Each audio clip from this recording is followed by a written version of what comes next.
चलो, तो हमने ऑलरेडी सर्टिफिकेशन ऑफ मेंटेनेंस शुरू कर दिया था, ठीक है। सर्टिफिकेशन ऑफ मेंटेनेंस में क्या क्या पढ़ लिया था हमने? रिक्वायरमेंट सेक्शन खत्म हो गया था, एएमसी स्टार्ट कर दिया। तो जो पैराग्राफ डी था ना, उसका आज हम पढ़ेंगे एएमसी नंबर 1। जो पैराग्राफ डी था उसका हम आज एएमसी नंबर 1 पढ़ेंगे। पैराग्राफ डी में किसके बारे में बोला था, क्या रिक्वायरमेंट बोला था, कोई बताएगा? कंपोनेंट्स के बारे में बोला था। किसके बारे में बोला था? कंपोनेंट्स के बारे में। चलो मैं दिखाई देता हूँ।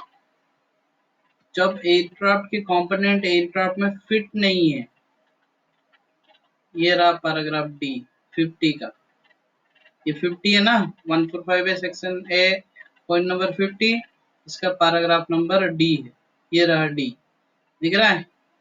इसमें क्या बोल रहा है? CRS shall be issued at the completion of any maintenance on a component whilst of the aircraft। मतलब किसके ऊपर काम हो रहा है? एयरक्राफ्ट के ऊपर काम हो रहा है कि इंडिपेंडेंट कंपोनेंट्स के ऊपर काम हो रहा है? इंडिपेंडेंट कंपोनेंट्स के ऊपर काम हो रहा है।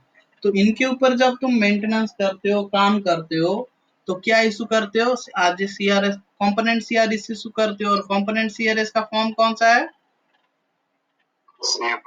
CFM 1 है। उसका AMC दिया है, उसका AMC दिया है, थोड़ा पढ़ लेते हैं क्या दिया है, देखते हैं। ये रहा पैराग्राफ डी का AMC नंबर 1, ठीक है। Certification of maintenance.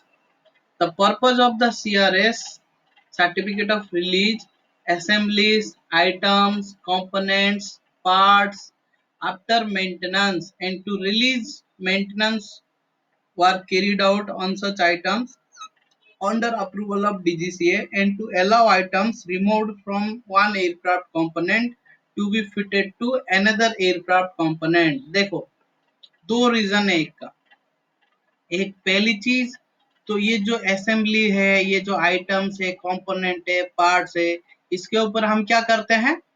क्या करते हैं? मेंटेनेंस करते हैं। तो आफ्टर मेंटेनेंस इसको रिलीज करना होता है, हाँ कि नहीं? तो रिलीज करना होता है, इसके लिए हम क्या करते हैं? CFM 1 का इस्तेमाल करते हैं, रिलीजिंग प्रोसीजर का इस्तेमाल करते हैं। दूसरी बात, हमको इसको रिलीज करने की जरूरत क्यों पड़ती है? क्योंकि एक एयरक्राफ्ट कंपोनेंट को एक एयरक्राफ्ट से रिमूव करके, removed from one aircraft to be fitted to another aircraft, मतलब एक एयरक्राफ्ट से जब निकलेगा तो उसके साथ फिर क्या चाहिए? इंडिपेंडेंट बन जाएगा ना कंपोनेंट। इंडिपेंडेंट कंपोनेंट बन जाएगा कि नहीं? वो इंडिपेंडेंट प्रोडक्ट बन जाएगा कि नहीं? एयरक्राफ्ट में निकल गया तो अगर इंडिपेंडेंट बन गया तो उसके साथ क्या चाहिए? CFM 1 चाहिए। मैं बोला था ना, कंपोनेंट के साथ हमेशा क्या कंपाउंड होके रहता है? CFM 1 या कंपोनेंट CRS या इसका कोई इक्विवेलेंट डॉक्यूमेंट। तो इसका दो पर्पज है हमें कंपोनेंट CRS देने का। एक तो हमने कोई मेंटेनेंस किया है बोल के मेंटेनेंस रिलीज कर रहे हैं क्योंकि हमने कुछ काम किया है, वर्क कैरिड आउट हुआ है बोल के। या तो दूसरा पर्पज ये है कि एक कंपोनेंट को एक जगह से रिमूव करके हम दूसरे जगह लगा रहे हैं, एक एयरक्राफ्ट से रिमूव करके दूसरे एयरक्राफ्ट में लगा रहे हैं, जिसकी वजह से हमको क्या चाहिए? क्या चाहिए? CFM 1 चाहिए रहता है, क्योंकि उसको जैसे ही निकालोगे उसके साथ CFM 1 लगा दोगे। फिर जब उसको जहां पे दूसरी जगह लगाओगे, CFM 1 निकाल के उस कंपोनेंट को वहां पे लगाना है और वो CFM 1 को अपने रिकॉर्ड्स में रख देंगे, ठीक है। ये दो पर्पज है। The certificate is to be used for import-export purposes as well as for domestic purposes and serves as a official certificate for items from the manufacturer or maintenance organization to the users। क्या बोल रहा है? ये जो components है, इस components के साथ ये जो सर्टिफिकेट दे रहे हो, कौन से सर्टिफिकेट की बात कर रहा है? CFM 1 की बात कर रहा है। किसकी बात कर रहा है? सीए फॉर्म 1 की बात कर रहा है। तो ये सर्टिफिकेट को आज इंपोर्ट एक्सपोर्ट पर्पज में भी यूज करते हैं। क्यों? क्योंकि जब मैन्युफैक्चरर उसको मैन्युफैक्चरिंग करता है तो सीए फॉर्म 1 यूज करता है बोल के मैंने तुमको बोला था, याद है? सीए फॉर्म 1 देखने के लिए बोला था ना, सीए फॉर्म 1 में अपेंडिक्स में दिखाया था ना तुमको। तो ये जो कंपोनेंट है, ये जो सर्टिफिकेट है सीए फॉर्म 1 कंपोनेंट के लिए दिया जाता है, इसको क्या किया जाता है? आज इंपोर्ट एक्सपोर्ट पर्पज के लिए या डोमेस्टिकली कंपोनेंट को एक जगह से दूसरी जगह मूवमेंट करवाने के लिए भी यूज किया जाता है। ओके, उसके बाद आते हैं, it can only be issued by organisation approved by DGCA. मतलब ये कौन इशू कर सकता है? ये सर्टिफिकेट ओनली वो ऑर्गेनाइजेशन इशू करते हैं जो मेंटेनेंस ऑर्गेनाइजेशन का अप्रूवल लिए हैं, जिनकी शॉप में कौन सा कैटेगरी, कैटेगरी सी का अप्रूवल लिया होगा। कैटेगरी सी कंपोनेंट्स के लिए है ना। yes, तो वो कैटेगरी सी में अप्रूवल लिए होंगे तो वो ही इस फॉर्म को इशू कर पाएंगे, वो ही ऑर्गेनाइजेशन। ओके, उसके बाद आते हैं, the certificate may be used as a rotable tag by utilizing the available space on the reverse side of the certificate for any additional information and dispatching the item with 2 copies of the certificate so that 1 copy may be eventually। देखो सीधी सी बात है, तुमको बोला जाएगा जब भी तुम इसका कॉपी देते हो, सीआरएस देते हो, कौन सा सीआरएस, कौन सा CRS, component CRS. Okay, component CRS. Okay, CA form 1 देते हो तो उसका कितना कॉपी बनता है? 2 कॉपी बनता है। और ये जो रोटेबल टैग लिखा है, इसका मतलब ये है इसकी फ्रंट पेज में तो पूरा ब्लॉक्स होगा सीए फॉर्म 1 का, लेकिन जगह नहीं है तो उसके पीछे भी यूज कर सकते हो, लिख सकते हो साइन करके, ठीक है।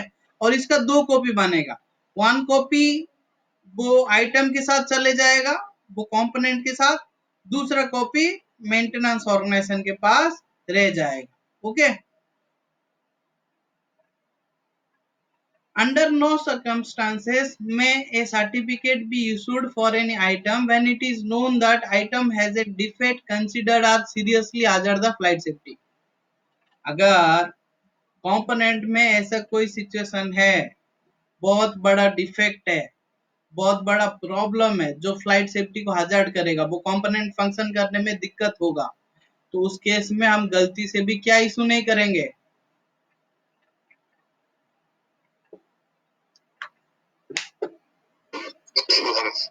उस कंपोनेंट के लिए कंपोनेंट सीआरएस या सीए फॉर्म 1 या उसका कोई इक्विवेलेंट डॉक्यूमेंट या सर्टिफिकेट इशू नहीं करेंगे। Okay, a certificate should not be issued for any item when it is known that the item is unserviceable। ठीक है, अगर वो अनसर्विसेबल होगा तो भी हम क्या नहीं करेंगे? सर्टिफिकेट इशू नहीं करेंगे। एक तो डिफेक्ट रहेगा तो भी इशू नहीं करेंगे सर्टिफिकेट, अनसर्विसेबल रहेगा तो भी इशू नहीं करेंगे। लेकिन accept in the case of an item undergoing a series of maintenance processes at several maintenance organizations approved under CR 145 and the items needs CRS for previous maintenance process is carried out for the next maintenance organization approved under CR 145 to accept the item for subsequent maintenance process। In such cases, a statement of limitation should be endorsed in the block 12। block 12 देखा है क्या है? block 12 CA form 1 का block 12 क्या है? Remarks है। तुमने CA form 1 देखा नहीं है लगता है, तो इसको पहले समझा देता हूं। वो पहली बात बोलता है, किसी भी कंपोनेंट के पास अगर क्या है, किसी भी कंपोनेंट के पास अगर कोई डिफेक्ट है तो तुम्हें क्या इशू नहीं करना है? डिफेक्ट है तो उसके साथ कंपोनेंट सीआरएस नहीं मिलेगा, आगे नहीं। अगर लेकिन तुम्हारे को क्या हो गया कि मान लो 1 2 3 4 5 इतना सारा मेंटेनेंस है, मेंटेनेंस टास्क। तो ये ऑर्गेनाइजेशन 1 है, ठीक है। इस ऑर्गेनाइजेशन 1 में 1 2 3 मेंटेनेंस टास्क कंप्लीट हुआ, और बाकी का मेंटेनेंस टास्क वो ऑपरेटर कहां पे करना चाहता है, ऑर्गेनाइजेशन 2 और ऑर्गेनाइजेशन 3 में करना चाहता है। तो मान लो यहाँ पे 4th टास्क करना चाहता है, यहाँ पे 5th मेंटेनेंस टास्क करना चाहता है। तो उस केस में पॉसिबल है, क्या कर सकते हो कि ये जो जितना नंबर ऑफ मेंटेनेंस टास्क किया उसके लिए ये कंपोनेंट CRS देगा, दैट इज CFOM1 क्या देगा, CRS देगा। और ब्लॉक 12 में CFOM1 को जाके देख लेना, अपेंडिक्स 1 में ही है, लास्ट पेजेस को है थोड़ा, ठीक है, इस CR की। तो CFOM ब्लॉक 12 में क्या लिख देगा कि मैंने ये मेंटेनेंस किया हूं, मैं सिर्फ इस मेंटेनेंस टास्क के लिए ही CRS दे रहा हूं, बाकी का मेंटेनेंस टास्क अभी बाकी है, वो लिमिटेशन सेक्शन में लिख देगा। ओके, लिमिटेशन सेक्शन में लिख देगा। और वो क्यों लिखेगा, क्योंकि वो बोल रहा होगा कि उसको दूसरा ऑर्गेनाइजेशन में जाके क्या करना है, दूसरा मेंटेनेंस करनी है। तो इस तरीके से बात, जब वो CFOM1 यहाँ से मिलेगा, वो CFOM1 वो कंपोनेंट के साथ जुड़ा हुआ होगा, तो CFOM1 के साथ वो कंपोनेंट इस मेंटेनेंस ऑर्गेनाइजेशन में आएगा, आएगा कि नहीं, तो आएगा। तो यहाँ पे वो देखेगा, हाँ 1 2 3 ये कंप्लीट है, मेरे को 4 टास्क करने के लिए बोल रहा है, ठीक है, मैं 4 टास्क कंप्लीट कर दूंगा। और ये भी CFOM1 देगा जो टास्क इसने कंप्लीट किया है, क्यों, क्योंकि वो बोल रहा है कि 5th टास्क वो यहाँ पे करेगा बोल के। तो ऐसे series of maintenance task, series of maintenance organization में, डिफरेंट मेंटेनेंस ऑर्गेनाइजेशन में जब हो रहा होगा, तो उस केस में हमें क्या देना पड़ता है, भले ही पूरा का पूरा मेंटेनेंस कंप्लीट नहीं हो, फिर भी हमें एक CFOM1 इशू करना पड़ता है उन मेंटेनेंस टास्क के लिए जो मेंटेनेंस टास्क हमने कंप्लीट किया है, और उसकी लिमिटेशन सेक्शन में जाके लिखना पड़ता है क्या क्या मेंटेनेंस बाकी है। ओके, बाकी है। अभी CFOM1 तुम लोग सब देखे हो क्या, देख लेते हैं, देख लेते हैं। ये रहा, यह लिखा देख रहे हो CFOM1,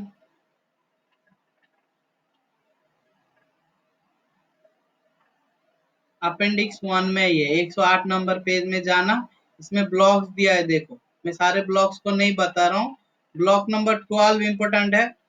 ओके, और ब्लॉक नंबर 13 कौन यूज करता है, कौन यूज करता है, कौन यूज करता है, मैन्युफैक्चरर यूज करता है, क्योंकि जब भी मैन्युफैक्चरर कोई कंपोनेंट बनाता है, तो कंपोनेंट बनाने के बाद उसको रिलीज करता है मार्केट में, तो CFOM1 की ब्लॉक नंबर 13A को यूज करता है। लेकिन जब तुम कोई मेंटेनेंस करते हो तो कौन सा ब्लॉक यूज करते हो, 14A, नॉट 14, ठीक है। तो इस केस में जब मेंटेनेंस करते हो 14A यूज करोगे, 14B, 14C, 14D या 14E, इतना ब्लॉक्स को यूज करोगे। तो CFOM1 ब्लॉक्स में बटा हुआ है, ठीक है। तो CFOM1 को पढ़ लेना, कोई डाउट आया तो पूछ लेना। मैन्युफैक्चरर भी यूज करता है, मेंटेनेंस ऑर्गेनाइजेशन भी यूज करते हैं।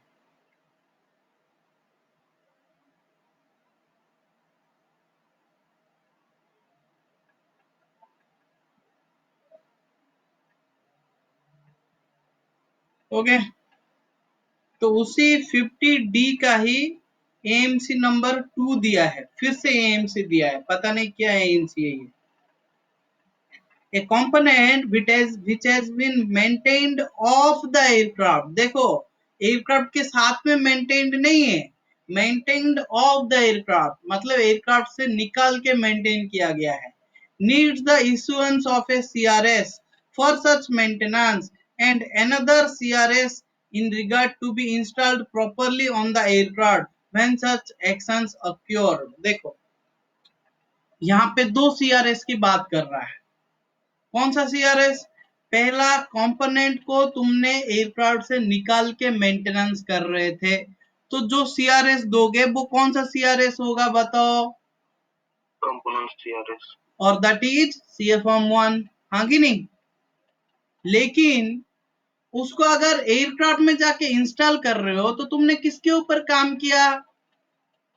एयरक्राफ्ट में। एयरक्राफ्ट में काम किया कि नहीं? तो इस केस में कौन सा सीआरएस दोगे? Very good. तो इस केस में एयरक्राफ्ट सीआरएस। तो इस तरीके से जब भी कोई कंपोनेंट को निकालते हो, उसके ऊपर कुछ काम करते हो, तो उस केस में उसको कंपोनेंट सीआरएस दिया जाता है। लेकिन जब इंस्टॉल कर देते हो एयरक्राफ्ट में जाके, तो तुम एयरक्राफ्ट में काम करते हो, तो उस केस में तुम्हें एयरक्राफ्ट सीआरएस देना पड़ता है। ओके।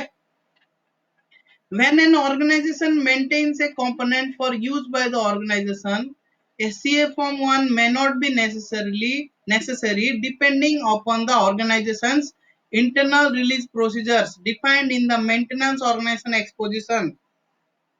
तुम्हें पूछा जाएगा ऑर्गेनाइजेशन का इंटरनल रिलीज प्रोसीजर, कंपोनेंट का मेंटेनेंस होने के बाद ऑर्गेनाइजेशन का जो इंटरनल रिलीज प्रोसीजर है वो कहाँ पे लिखा गया रहता है? तो तुम क्या बोलोगे? एमओई में। एमओई में। लेकिन ये इंटरनल रिलीज प्रोसीजर है क्या चीज भाई? और CFM1 क्यों जरूरी नहीं है इंटरनल रिलीज प्रोसीजर के थ्रू? कोई बताएगा? एक डिपार्टमेंट से दूसरे डिपार्टमेंट में अगर कंपोनेंट जाते थे, तो उसके लिए अलग अलग सीआरएस नहीं देना पड़ेगा। हाँ, तो तुम्हारी ऑर्गेनाइजेशन के अंदर ही, मतलब मान लो 10 टास्क होने वाला है उस कंपोनेंट के ऊपर, और मान लो तुम्हारे ऑर्गेनाइजेशन में 10 डिपार्टमेंट है। ओके, तो एक डिपार्टमेंट में पूरा मेंटेनेंस कंप्लीट हो गया, दूसरा टास्क के लिए दूसरा मेंटेनेंस दूसरा डिपार्टमेंट में जाएगा। तो हर डिपार्टमेंट, एक डिपार्टमेंट से दूसरा डिपार्टमेंट जब जाएगा, हर बार CFM1 में एंट्री करने की जरूरत नहीं है। जब टोटल काम कंप्लीट हो गया, एक ही बार में सीआरएस दे सकते हो। तो ऑर्गेनाइजेशन में वो घूम रहा होगा कंपोनेंट, वो उसके लिए ऑर्गेनाइजेशन का इंटरनल रिलीज प्रोसीजर रखा गया होगा, कोई रजिस्टर रखा गया होगा या कोई प्रोसीजर रखा गया जिसके थ्रू उसमें मेंटेन किया जा रहा होगा कि क्या क्या मेंटेनेंस हो रहा है और कितना बाकी है। वो इंटरनल रिलीज प्रोसीजर बनाया जाएगा। ठीक है, वो एमओई में लिखा जाता है वो प्रोसीजर। ठीक है।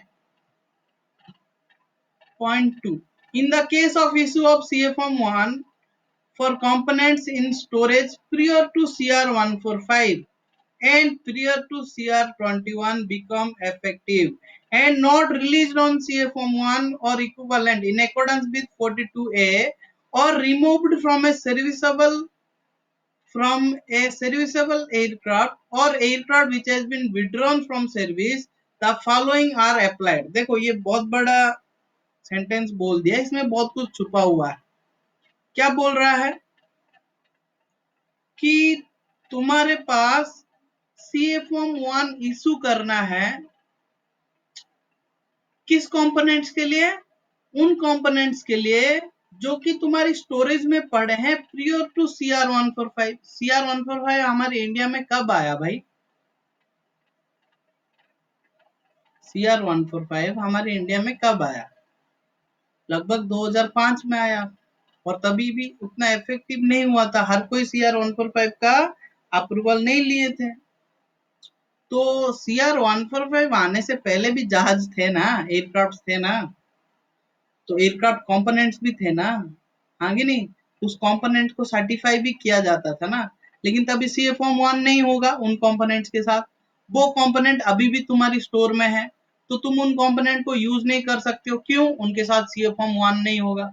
तो तुम्हें उनके लिए CFM1 इशू करना है, या तुम्हारी CR21 आने से पहले कोई कंपोनेंट डिफरेंट मैन्युफैक्चरिंग द्वारा बनाया गया है, उसके लिए भी क्या नहीं है? CFM1 नहीं है, क्योंकि वो लोग भी CFM1 यूज नहीं कर रहा था। वो दूसरा टाइप का कंपोनेंट है। तीसरा टाइप का कौन सा कंपोनेंट है?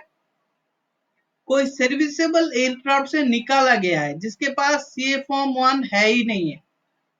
ठीक है, कोई serviceable from A serviceable aircraft मतलब कोई सर्विसेबल एयरक्राफ्ट से ऐसे कोई कंपोनेंट निकाला गया है, किसी कारण की वजह से उस कंपोनेंट के पास क्या नहीं है, सीए फॉर्म 1 नहीं है, उसके लिए तुम्हें सीए फॉर्म 1 इशू करना हो। ये तीसरा कंडीशन हो गया। चौथा कंडीशन कौन सा है, aircraft which has been withdrawn from service. Aircraft का लाइफ टाइम खत्म हो जाता है, तो क्या सारे के सारे कंपोनेंट का भी लाइफ टाइम खत्म हो जाता है उस एयरक्राफ्ट का? मैं पूछ रहा हूं तुम्हें, सारे के सारे कंपोनेंट भी नहीं होता है ना, तो कुछ कंपोनेंट के पास लाइफ टाइम अभी भी बचा होगा, तो उस कंपोनेंट्स को निकाल के हम यूज कर सकते हैं, भले ही वो एयरक्राफ्ट लाइफ टाइम खत्म हो गया, भंगार में चला गया, तो उनके लिए भी वो कंपोनेंट्स के पास भी सीए फॉर्म 1 नहीं होगा, तो हम उनके लिए कैसे सीए फॉर्म 1 इशू करेंगे? तो हमारे पास इतना कितना सिचुएशंस क्रिएट हो गया,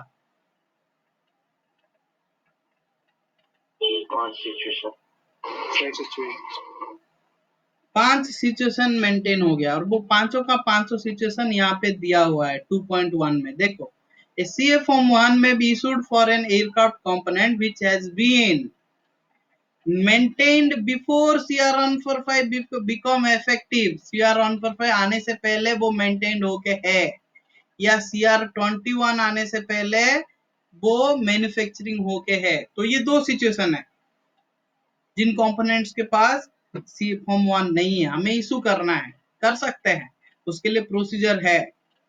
या तो कोई सर्विसेबल कंडीशन में सर्विसेबल एयरक्राफ्ट से निकाला गया है, रिमूव किया गया है, used on an aircraft and removed in A serviceable component condition.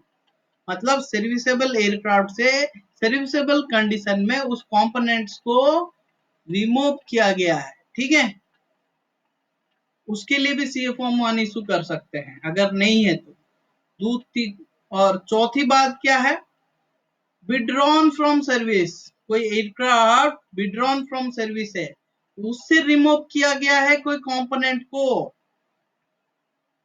Withdrawn from service क्यों हो गया है, या तो वो एयरक्राफ्ट क्योंकि उसका लाइफ टाइम खत्म हो गया, या हेवी लैंडिंग में चला गया, या कोई एक्सीडेंट में चला गया, कोई इंसिडेंट में चला गया है, लाइटनिंग स्ट्राइक हो गया एयरक्राफ्ट में, ऐसे कोई कारण की वजह से वो एयरक्राफ्ट सर्विस से निकल गया है, ठीक है।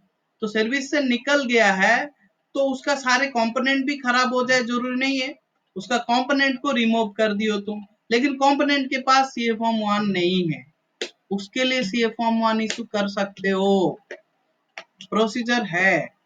और क्या है, कोई तुम्हारे पास एयरक्राफ्ट कंपोनेंट है जो अनअप्रूव्ड ऑर्गेनाइजेशन द्वारा मेंटेन्ड है, जो कि सीआर 145 से अप्रूव्ड नहीं है, लेकिन वो एक मेंटेनेंस ऑर्गेनाइजेशन है जो अप्रूव्ड है, और कोई सीआर से और कोई रेगुलेटरी अथॉरिटी से वो मेंटेन कर रहा है उस कंपोनेंट को, लेकिन सीए फॉर्म 1 नहीं है, वो कंपोनेंट अभी तुम्हारे पास आ गया, उसके लिए सीए फॉर्म 1 इशू करना चाहते हो तो तुम उसके लिए सीए फॉर्म 1 इशू कर सकते हो।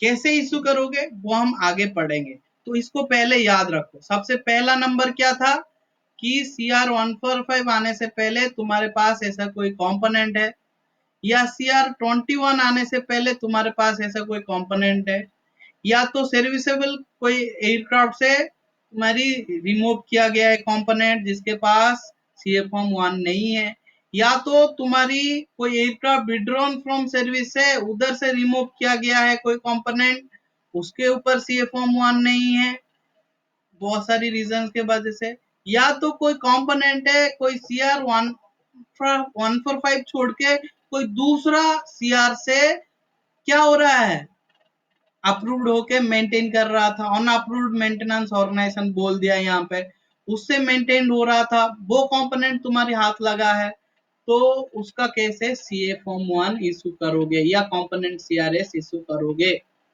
तो यहाँ पे कितना सिचुएशन हो गया, सीआर 145 आने से पहले कंपोनेंट एक, सीआर 21 बिकम इफेक्टिव होने से पहले दो, तीसरा क्या है, कोई सर्विसेबल एयरक्राफ्ट से रिमूव किया गया है तीन, कोई विड्रॉन फ्रॉम सर्विस चार, और अनअप्रूव्ड ऑर्गेनाइजेशन के द्वारा मेंटेन हो रहा है पांच। तो ये पांचों सिचुएशन में ऐसे टाइप का कंपोनेंट मिला ई कंपोनेंट के पास सी ए फॉर्म 1 है क्या? नहीं है। तुम्हें क्या करना है? सी ए फॉर्म 1 इशू करना है। तो सी ए फॉर्म 1 कैसे इशू करोगे?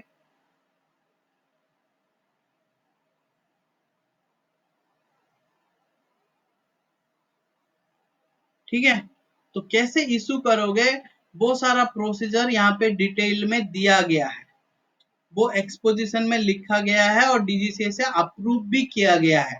ठीक है, वो हम पढ़ेंगे आगे।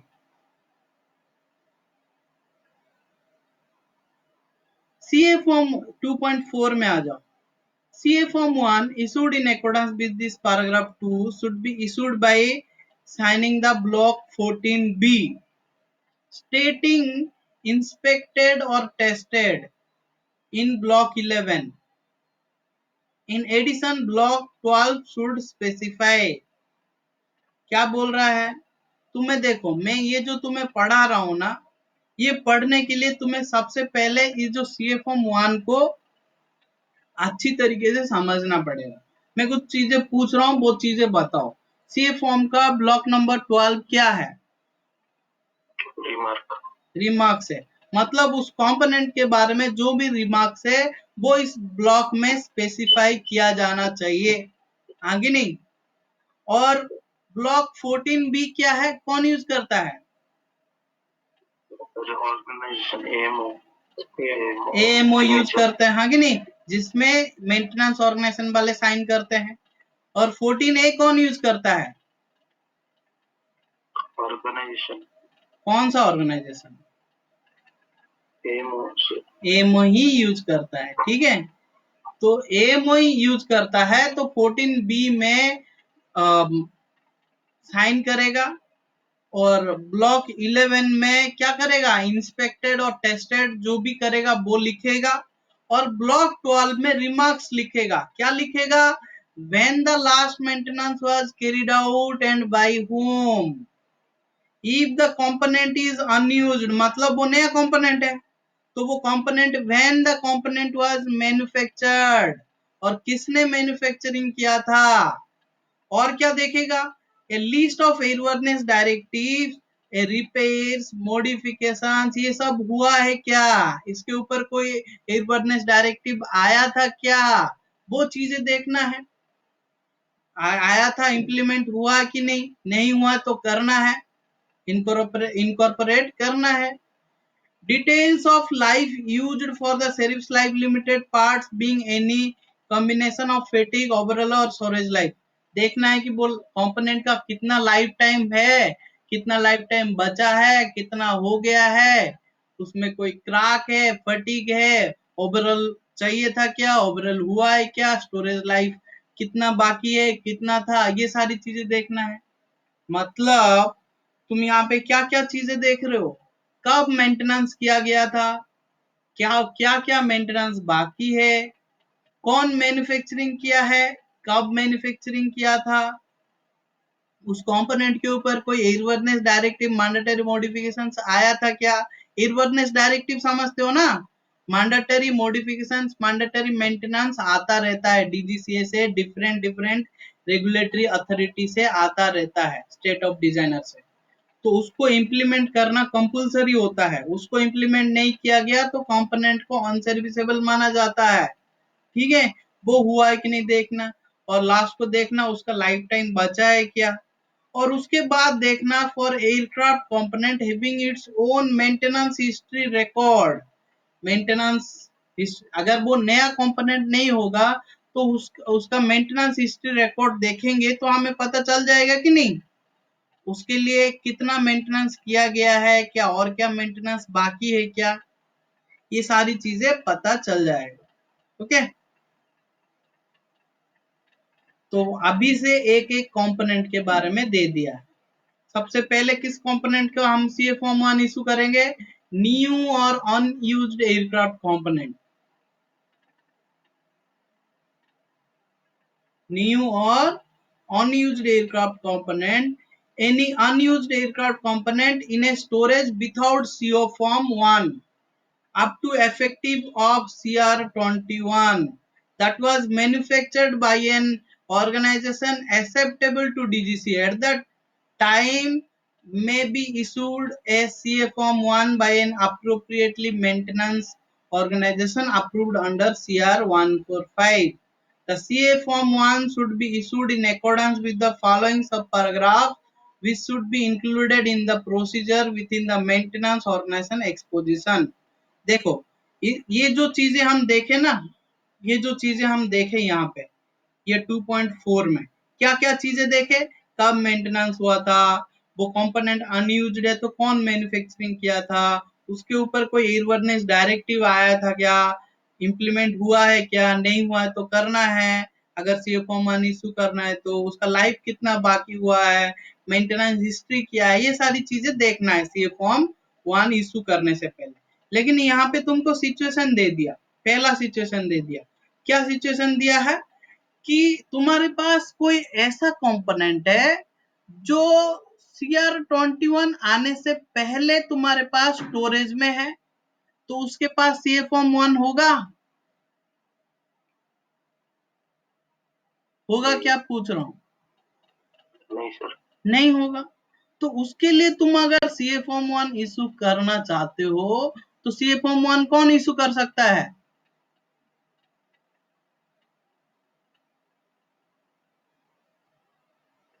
बोलो। एएमओ इशू कर सकता है। एएमओ कैसे इशू कर सकता है? ये ऊपर वाला ये पॉइंट्स को देख के कि उसमें कब लास्ट टाइम मैन्युफैक्चरिंग हुआ था, कौन मैन्युफैक्चरिंग किया है, कब से वो स्टोरेज में पड़ा हुआ है, उसमें कोई मेंटेनेंस किया गया है क्या, लाइफ टाइम कितना बाकी है या और आगे कितना मेंटेनेंस करना बाकी है क्या, ये सारी चीजें देखेगा।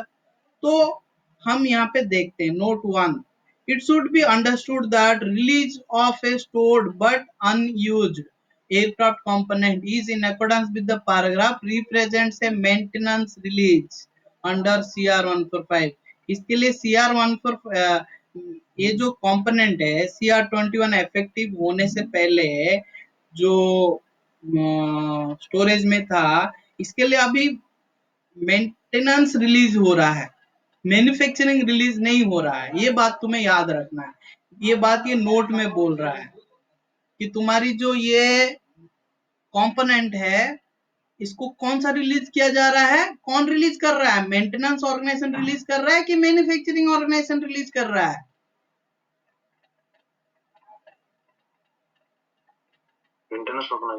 मेंटेनेंस ऑर्गेनाइजेशन, तो इसको मेंटेनेंस रिलीज माना जाएगा, गलती से भी प्रोडक्शन रिलीज नहीं माना जाएगा। प्रोडक्शन रिलीज मान करके CR21 ऑर्गेनाइजेशन इसको रिलीज नहीं कर पाएगा, ओके, और इसको मार्केट में छोड़ नहीं पाएगा। ये मैन्युफैक्चरर रिलीज नहीं कर रहा है, इसको कौन रिलीज कर रहा है, मेंटेनेंस ऑर्गेनाइजेशन रिलीज कर रहा है, ओके। तो इसको प्रोडक्शन रिलीज नहीं माना जाएगा, मेंटेनेंस रिलीज माना जाएगा। लेकिन इसमें 3 कंडीशन दिया है कि तुम इसको लिए सीए फॉर्म 1 तभी इशू कर सकते हो जब इसके पास क्या होगा, एक्सेप्टेंस टेस्ट रिपोर्ट होगा, ठीक है।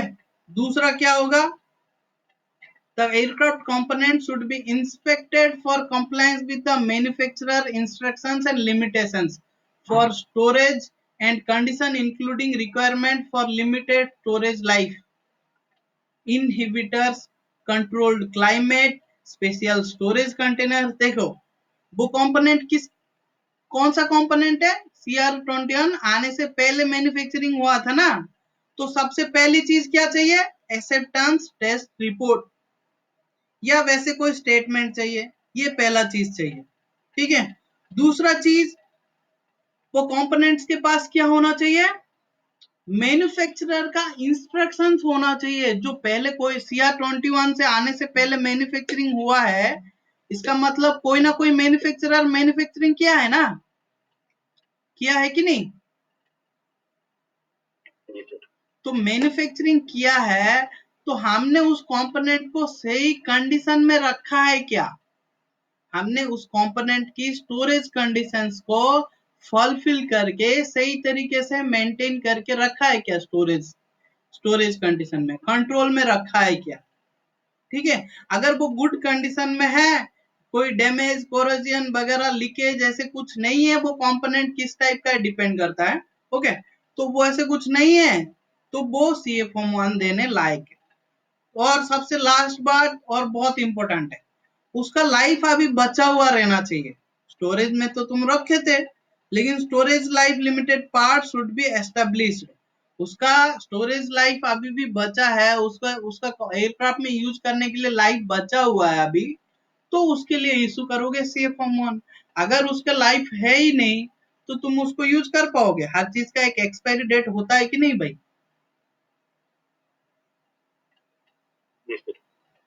तो इतना चीजें अगर कंप्लायंस होता है इन इन इन चीजों के साथ, यहाँ पे जो कॉमन चीजें बताया ना 2.4 में, कि when last maintenance was carried out, if the component was unused, तो वो क्रॉस रेफरेंस दोगे कि कौन मैन्युफैक्चरिंग, ये पॉइंट उसके लिए एप्लीकेबल होता है।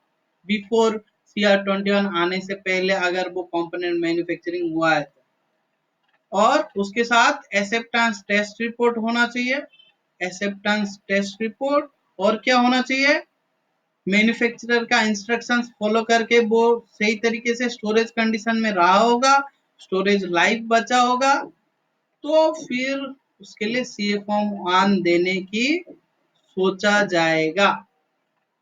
ठीक है, अभी दूसरा टाइप का कंपोनेंट कौन सा कंपोनेंट है? component used aircraft components removed from a serviceable aircraft। मतलब ये जो कंपोनेंट्स है ये कहां से रिमूव किया गया है?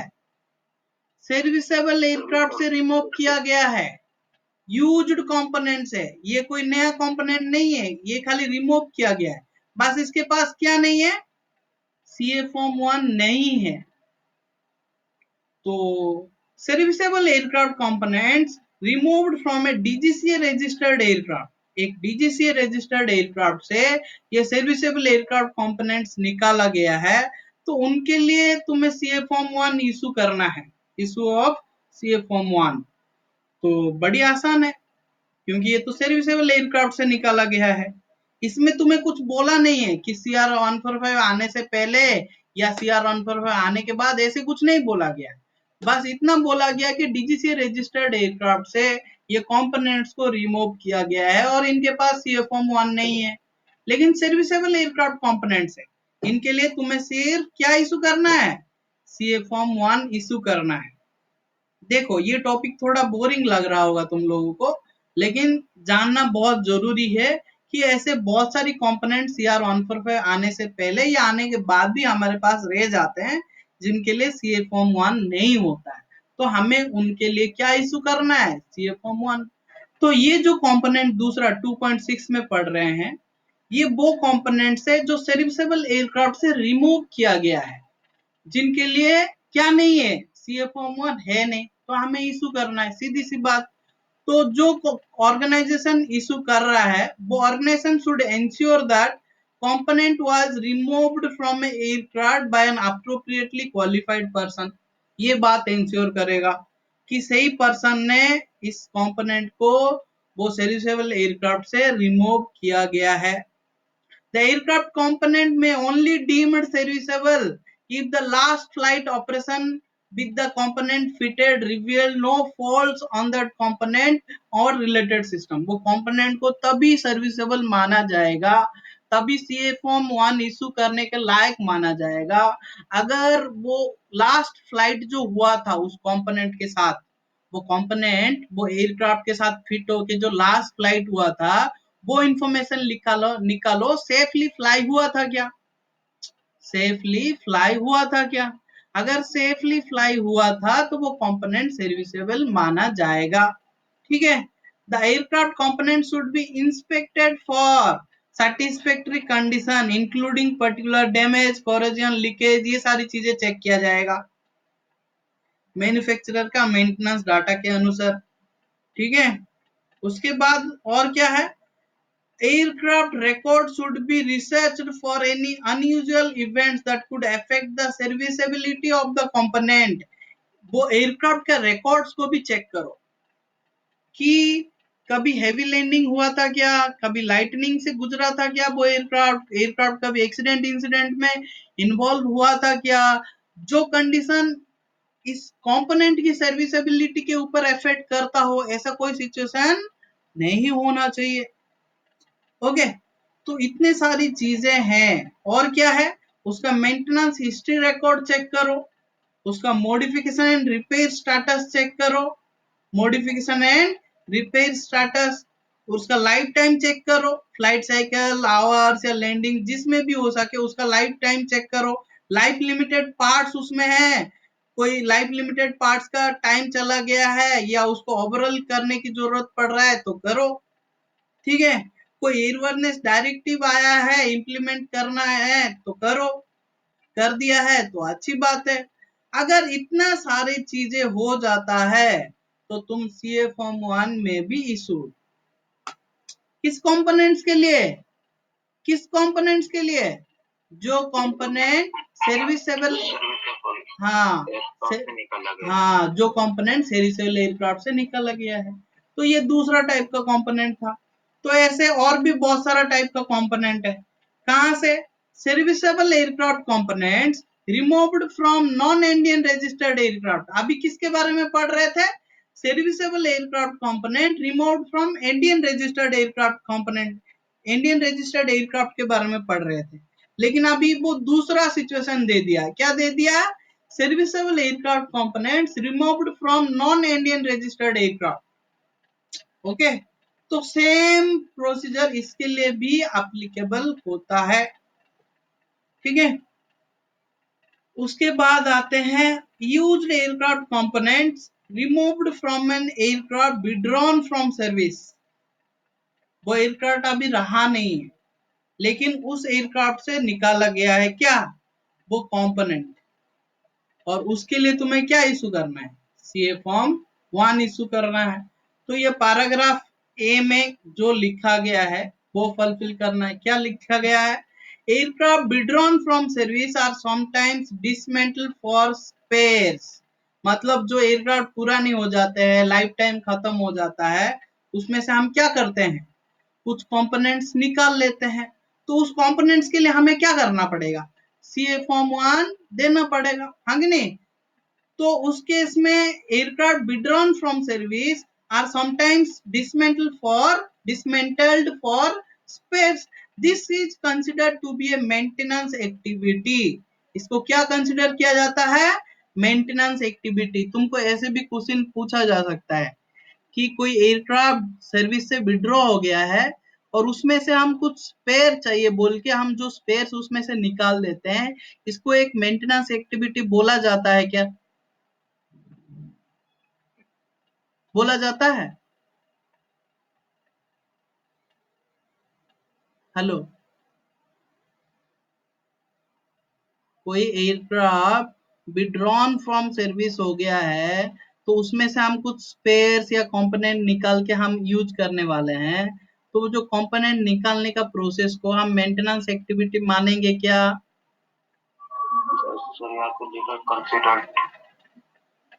मेंटेनेंस एक्टिविटी मानेंगे कि नहीं, मैं पूछ रहा हूँ। अबे सामने ही है, तुम पढ़ नहीं पा रहे हो।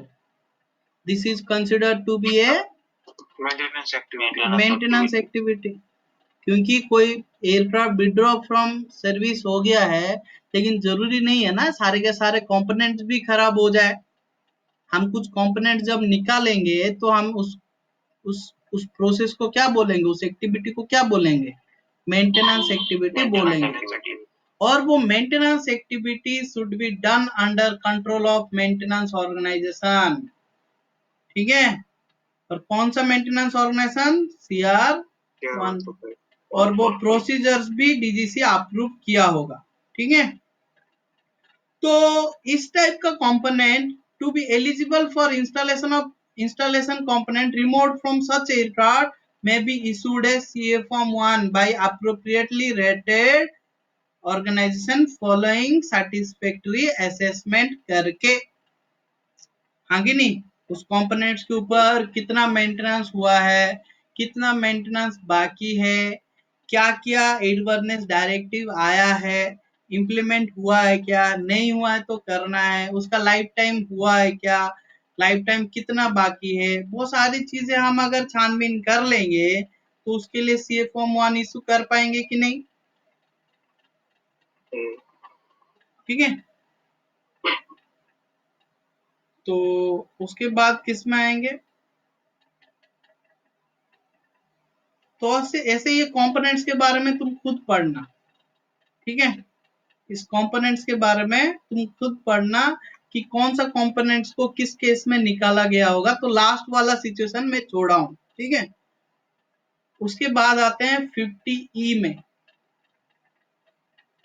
50E में किसके बारे में बोला है, कौन बताएगा? उसके रिक्वायरमेंट क्या था 50E में?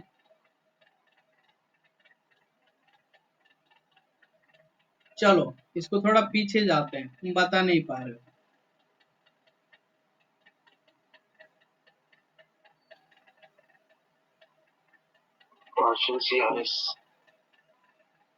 अगर तुम्हारे को मेंटेनेंस करने के लिए दिया गया है, ऑर्गेनाइजेशन खुद अनेबल है सारे का सारा मेंटेनेंस जो ऑर्डर हुआ है उसको कंप्लीट करने के लिए, तो सीआरएस देगा या नहीं देगा? सीआरएस देगा या नहीं देगा, मैं पूछ रहा हूँ। सर एक बार, सॉरी सर, रिपीट कीजिए सर एक बार। एक ऑर्गेनाइजेशन है, उस ऑर्गेनाइजेशन को एक ऑपरेटर ने अपना एक एयरक्राफ्ट दिया है और उस एयरक्राफ्ट में मान लो 10 मेंटेनेंस टास्क कंप्लीट करने के लिए दिया है, तो मान लो सारे के सारा मेंटेनेंस नहीं कर पाया, 5 ही मेंटेनेंस कर पाया टास्क, तो उसके लिए वो सीआरएस देगा कि नहीं, मैं पूछ रहा हूँ।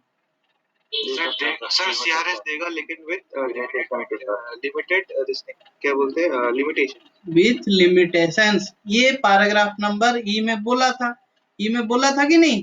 पैराग्राफ ई में क्या बोला था कि ऑर्गेनाइजेशन के पास अप्रूवल नहीं होगा, ऑर्गेनाइजेशन अनेबल है, कैपेबल है ही नहीं वो मेंटेनेंस बाकी का करने के लिए, या ऑर्गेनाइजेशन अनेबल कैपेबल होते हुए भी ऑपरेटर नहीं चाहता है कि इसके पास वो मेंटेनेंस करवाए, इसलिए वो दूसरे के पास लेके जाना चाहता है, तो उस केस में लिमिटेशंस के साथ सीआरएस दे सकता है।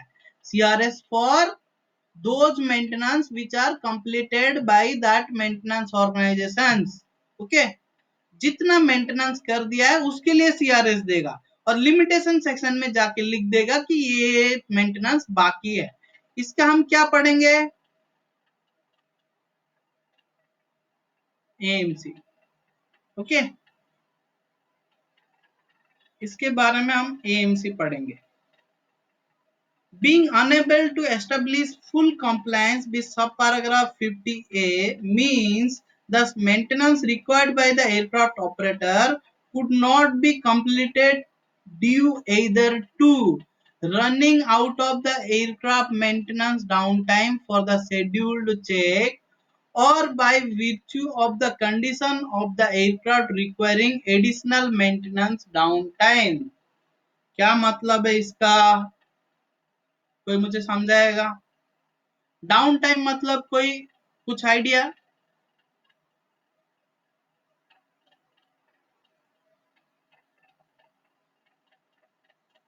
हेलो, कोई तो बताओ। मेंटेनेंस चेक बोला होगा यहीं पे कहीं पे, देखो यहाँ पे बोला है, देखो शेड्यूल्ड चेक, ये बात को नोटिस करो।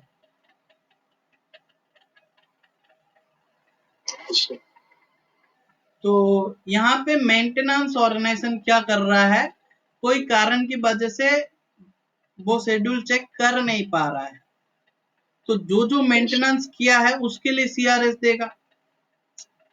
इसको हम कल पढ़ेंगे, ठीक है। तो मैं आज तुम्हारे लिए टाइम दे रहा हूं कि दो चीजें पता करके आने के लिए, मेंटेनेंस डाउन टाइम क्या है वो पता करके आओ, शेड्यूल्ड चेक क्या है वो पता करके आओ। शेड्यूल चेक क्या है वो तुम पता कर लोगे, पहले भी मैं बताया हूँ। मेंटेनेंस डाउन टाइम क्या है वो पता करने के लिए मैं तुमको टाइम दे रहा हूँ कल तक, ओके। कल हम पैराग्राफ 50 फिर से स्टार्ट करेंगे, एम्स, ओके। आज मैंने जो कंपोनेंट्स के बारे में तुम्हें पढ़ा है ना, वो डिफरेंट डिफरेंट सिचुएशन में डिफरेंट टाइप का कंपोनेंट तुम्हारे पास आ जाता है। जिनके पास क्या नहीं है, सीए फॉर्म 1 इशूड नहीं है, उनके लिए सीए फॉर्म 1 कैसे इशू किया जाएगा वो उसको थोड़ा रिवाइज करके थोड़ा पढ़ लेना अच्छे से। ठीक है, डाउट आया तो पूछना, फिर उसको डिस्कस करेंगे। और किसी को कुछ आज डाउट पूछने है? नो। ठीक है, तो एंड करते हैं आज की क्लास। चलो ओके। चलो।